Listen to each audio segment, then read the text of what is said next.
Well, hi folks, 5th of September now, and look what's happened to the weather. We've finally got summer, haven't we? No summer at all, and then as soon as it turns to autumn, we get a summer. It's absolutely roasting, but I'm not complaining.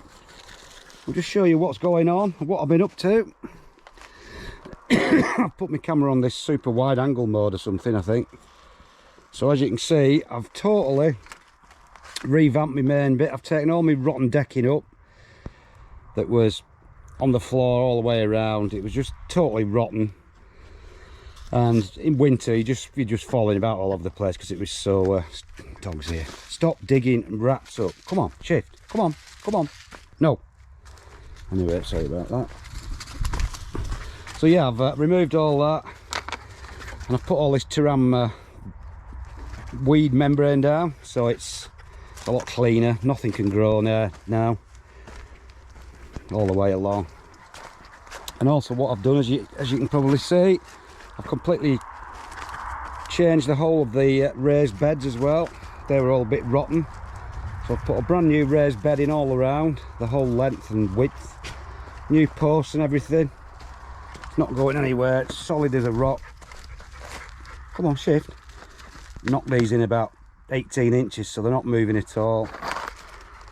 So it's all sort of increased by about 6 inches all around, so it's probably about another 3 meters of space in here.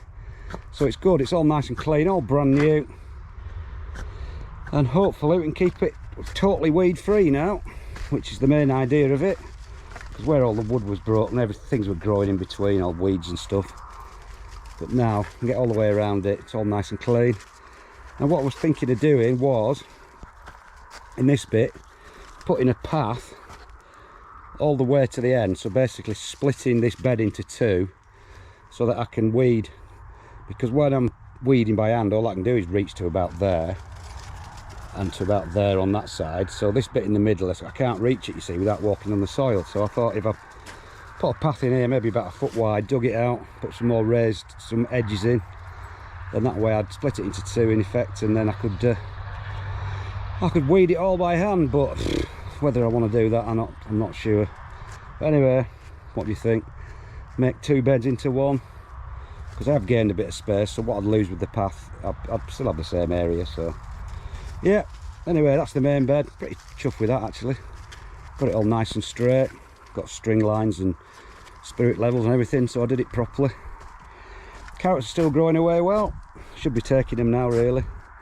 We are taking a few, but it's not really been carrot weather, if that's a type of weather. But yeah, all doing well, still growing, so we'll start to take a few of those in a bit. So into these other raised beds, not a great deal going on. Got some more lettuce, still got all the rocket growing, it's all gone to seed. But what I like to do, you can actually just chop it off right next to the bottom and it just starts growing new leaves back, so it just keeps coming and coming. And there's still plenty of leaves coming, even though there's flowers on. So what I'll do in the next day or two, I'll just shear it all off right to the bottom, and then it'll grow back as a relatively new plant, and we should be good. These are the fourth lot of lettuce now, so these should see me into October. Especially with this weather, they'll probably start growing quite quickly. And this is some more rocket, but this hasn't gone to seed yet because this is my fourth sowing of those as well. So I've just got a few of these daft big onions in here. I'll show you the one in the polytunnel. Just interested to see how big they get outside. It's not a bad size, so plenty of onions there to go at. But yeah, most of it just ticking over still. A few more carrots in there.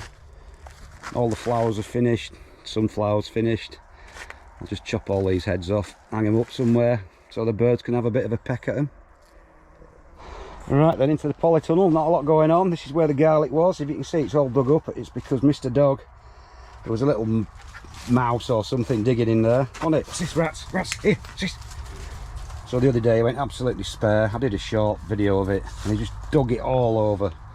Nothing came out, but he was just like going absolutely nuts.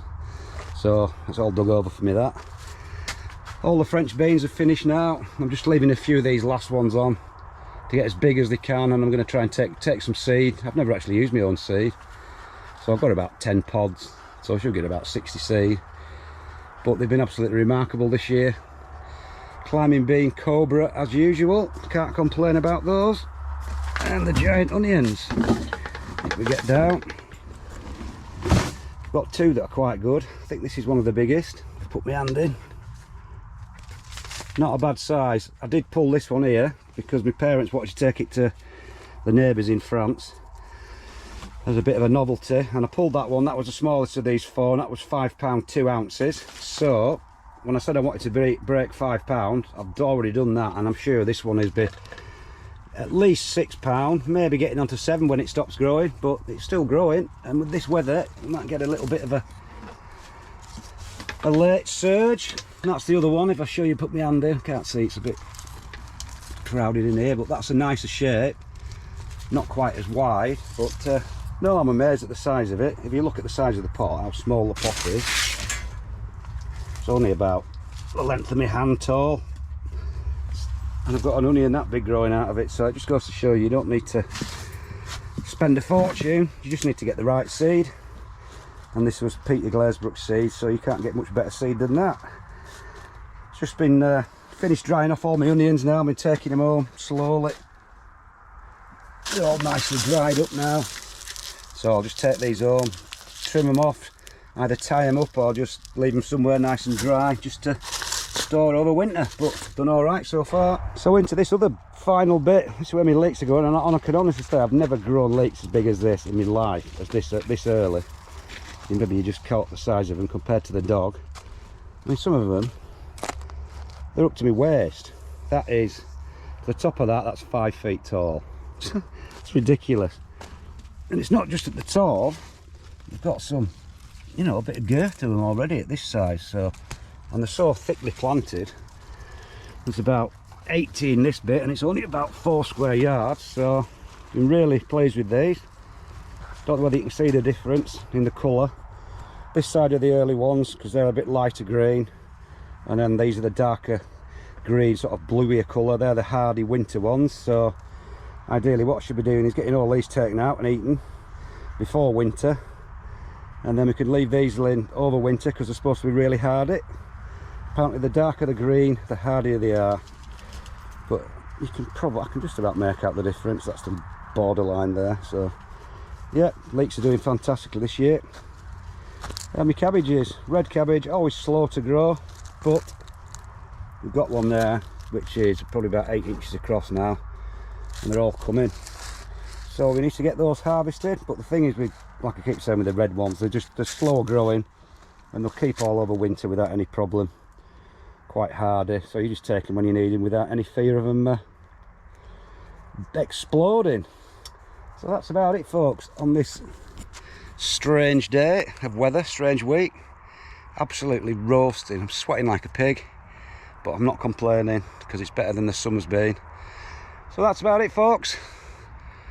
I'll see you later.